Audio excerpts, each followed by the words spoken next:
Assalamualaikum warahmatullahi wabarakatuh. Saya Lucia Aidaningsih. Video ini saya buat dan saya ajukan untuk memenuhi ujian akhir semester mata kuliah Etika dan Hukum Pers dengan dosen pengampu yang terhormat Ibu Dr. Yesi Sri Utami, MIKOM. Selamat menyaksikan. Menurut pemahaman saya, etika dan hukum pers mencakup pedoman perilaku dan aturan hukum yang mengatur profesi jurnalistik. Etika pers melibatkan prinsip-prinsip moral, kejujuran, dan kewajiban jurnalis untuk menyampaikan informasi yang benar dan bermanfaat kepada publik. Sementara itu, hukum pers mencakup regulasi hukum yang membatasi atau mengatur kegiatan pers seperti kebebasan pers, hak-hak untuk melindungi privasi pribadi.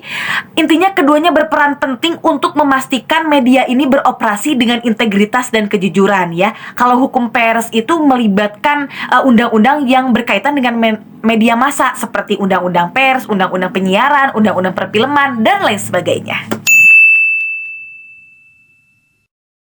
Menurut pendapat saya, hukum pers memiliki urgensi yang sangat tinggi diberlakukan di Republik Indonesia. Kenapa? Karena untuk melindungi kebebasan berekspresi, mendorong transparansi, dan menegakkan standar etika dalam pemberitaan demi kepentingan masyarakat dan demokrasi.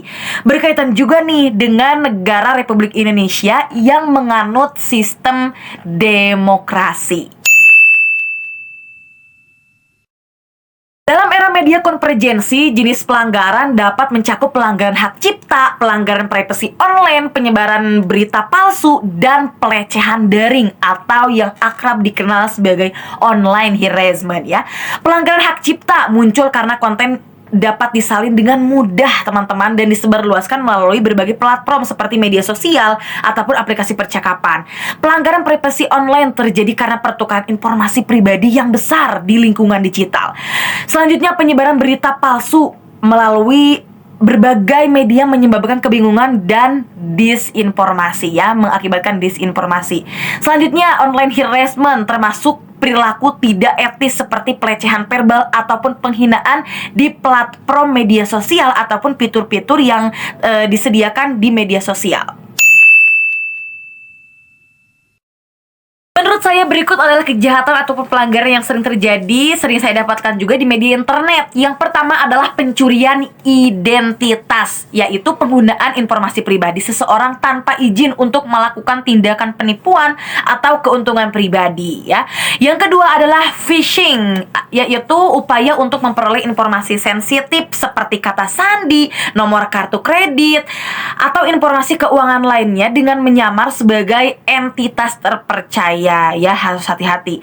Yang ketiga adalah cyberbullying, yaitu penyalahgunaan platform online untuk menyakiti, mengintimidasi, atau merendahkan orang lain secara verbal gitu ya, melalui konten-konten yang dibuat dengan berbahaya tentunya.